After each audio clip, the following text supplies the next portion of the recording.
ادخلوا في السلم كافة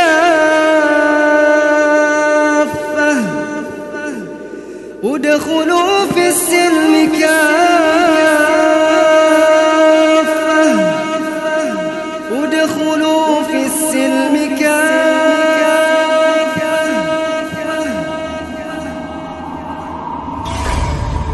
Inilah Buletin Dakwah Kafah edisi 285, 18 Sya'ban 1444 Hijriah atau 10 Maret 2023 Masehi dengan judul Wajib bersikap tegas terhadap Yahudi Israel. Ketua Umum PSSI Erick Thohir merespon kehadiran timnas Israel di Piala Dunia U20 2023 yang akan digelar di Indonesia pada 20 Mei sampai 11 Juni 2023. Erick Thohir tak mempermasalahkan kehadiran timnas Israel meski negara tersebut tidak memiliki hubungan diplomatik dengan Indonesia. Dia menegaskan bahwa setiap negara yang lolos ke Piala Dunia U20 2023 akan disambut dan dilayani dengan baik, termasuk Israel. Erick Thohir menjamin keamanan timnas Israel U20 selama Piala Dunia U20 2023. Menurut dia, hal itu sudah menjadi tanggung jawab Indonesia sebagai tuan rumah. Israel adalah penjajah. Harus ditegaskan lagi bahwa Israel adalah penjajah dan perampas tanah Palestina dari tangan kaum muslim. Baru-baru ini, entitas Yahudi Israel melalui tentara dan pemukim Yahudi kembali melakukan agresi menyerang penduduk Palestina. Serangan itu entah yang keberapa kalinya dilakukan. Tentara Israel menyerang kamp pengungsi Palestina di Jenin. Mereka pun menyerang kota Nablus dan berikutnya mengebom Gaza. Serangan itu menimbulkan sejumlah warga Palestina tewas dan banyak lainnya terluka, juga menyebabkan hancurnya rumah, kamp pengungsian, bangunan, dan fasilitas masyarakat. Agresi Israel terhadap warga Palestina meningkat. Tahun 2022 dinilai termasuk tahun terburuk. Jumlah korban agresi Israel di tahun 2022 mencapai 225 jiwa. Memasuki tahun 2023, serangan Israel makin brutal. Selama Januari 2023, korban serangan Israel mencapai 35 jiwa warga Palestina. Dan sampai Februari ini, jumlah korban mencapai 30 warga Palestina tewas. Ini belum termasuk korban luka serta hancurnya rumah, kamp pengungsian, bangunan, harta benda, dan fasilitas umum lainnya. Alasan bahwa olahraga tidak selayaknya dikaitkan dengan politik hanyalah alasan yang dicari-cari. Pasalnya, sudah seringkali event olahraga dikaitkan dengan politik. Bahkan pada event tingkat dunia seperti Olimpiade dan Piala Dunia, atlet Rusia misalnya ditolak untuk ikut Olimpiade karena agresi Rusia terhadap Ukraina. Sebelumnya, Rusia dilarang ikut event sepak bola Piala Dunia juga karena alasan yang sama. Semestinya, negeri ini yang merupakan negeri berpenduduk muslim terbesar di dunia dapat menunjukkan sikap solidaritas terhadap Palestina dan warganya.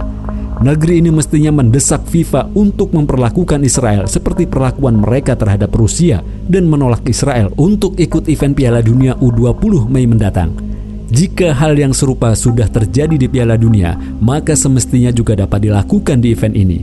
Dengan demikian, menerima begitu saja Israel dalam event ini, bahkan melayani Israel dengan baik, menjamin keamanannya, dengan alasan sebagai tuan rumah olahraga tidak boleh dikaitkan dengan politik atau alasan lainnya, sungguh menunjukkan kepalsuan solidaritas pemerintah Indonesia terhadap sesama kaum muslim di Palestina.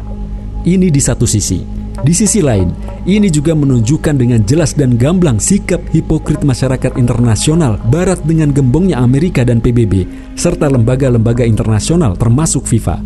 Sikap mereka terhadap agresor hanyalah mengikuti kepentingan mereka. Tidak ada standar kebaikan dan keadilan yang baku bagi mereka. Satu-satunya standar adalah kepentingan mereka. Apa yang dilakukan Yahudi Israel atas Palestina dan warganya serupa dengan yang dilakukan oleh Rusia terhadap Ukraina, bahkan lebih buruk dan jahat. Namun terhadap Rusia, sikap keras dan sanksi-sanksi real dijatuhkan, sedangkan terhadap Israel tidak. Dengan alasan agresi, Rusia dilarang ikut event Piala Dunia. Sebaliknya, dengan alasan yang sama, Israel justru dibiarkan, bahkan harus dilayani dengan baik dan dilindungi.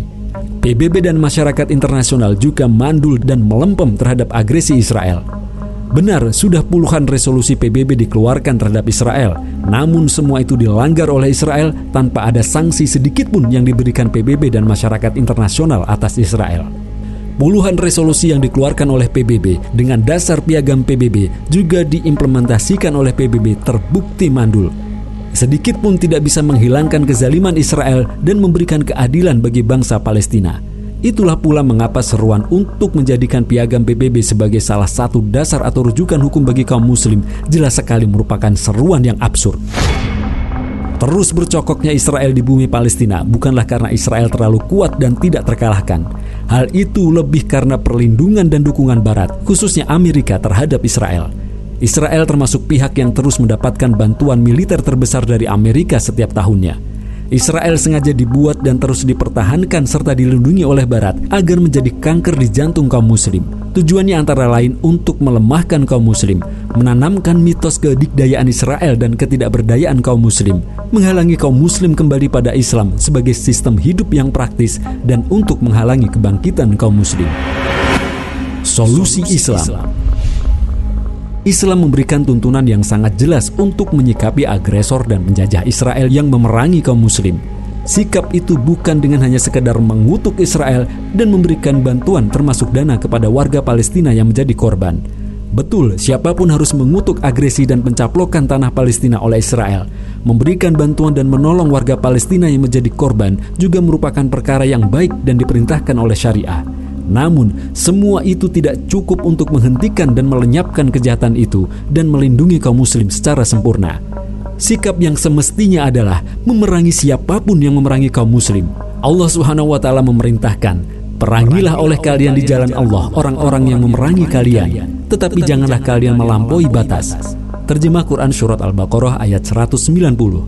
Allah Subhanahu wa taala juga memerintahkan untuk mengusir mereka yang mengusir kaum muslim.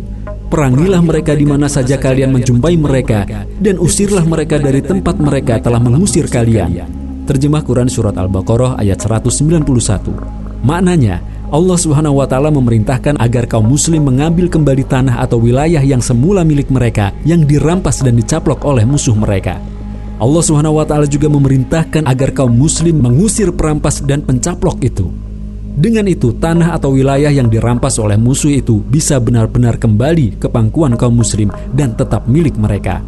Itulah sikap dan balasan yang seharusnya diwujudkan oleh kaum muslim terhadap agresor dan perampas tanah kaum muslim. Sikap itulah yang seharusnya ditunjukkan oleh kaum muslim terhadap Yahudi agresor dan perampas tanah Palestina.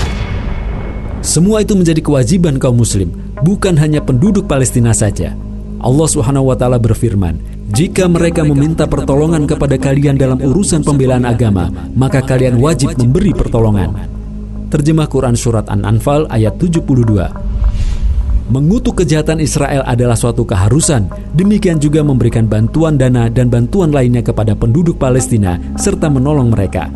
Namun demikian, untuk menghentikan kejahatan dan eksistensi Israel itu secara total haruslah dengan jihad fisabilillah. Kaum muslim wajib memerangi musuh Israel. Kaum muslim pun wajib mengusir musuh Israel. Inilah solusi yang disyariatkan oleh Allah Subhanahu wa taala, dan ini tidak mungkin lahir dari para pemimpin dan para penguasa yang sedari awal tidak mengkhidmatkan diri dan kekuasaan mereka untuk Islam dan kaum muslim. Solusi ini juga mustahil lahir dari negara-negara bangsa yang sudah terbukti gagal, bahkan sekedar untuk menunjukkan solidaritas terhadap kaum muslim. Sebabnya jelas, sekat kebangsaan dan nasionalisme telah benar-benar menghalangi aksi solidaritas yang sesungguhnya. Solusi yang dibutuhkan oleh kaum muslim termasuk untuk menyelesaikan persoalan Israel itu adalah sosok seperti Khalifah Al-Mu'tasim Billah yang segera mengerahkan tentara untuk memenuhi permintaan tolong seorang muslimah yang dianiaya oleh tentara Romawi. Tindakan sang khalifah yang berujung penaklukan kota Amuriah, salah satu kota besar Romawi kala itu. Yang dibutuhkan kaum muslim adalah seperti sosok Sultan Salahuddin Al-Ayyubi rahimahullah yang mengumandangkan jihad, memobilisasi tentara kaum muslim untuk membebaskan Al-Quds dan Masjid Al-Aqsa dari pasukan salib. Yang dibutuhkan saat ini adalah kekuasaan dan negara, yakni khilafah yang sedari awal dibangun di atas dasar akidah Islam, dikhidmatkan untuk menerapkan syariah serta melindungi Islam dan kaum muslim. Ini memang menjadi tugas dan kewajiban negara seperti dijelaskan oleh para ulama, antara lain Imam Al-Mawardi Asy-Syafi'i rahimahullah. Dengan kata lain, yang dibutuhkan kaum muslim saat ini adalah adanya sosok khalifah dan khilafah ar-rasyidah yang mengikuti manhaj kenabian. Keduanya wajib diwujudkan kembali oleh kaum muslim saat ini. Selain untuk menunaikan kewajiban syariah, adanya khilafah juga untuk menyelesaikan berbagai persoalan yang dihadapi kaum muslim.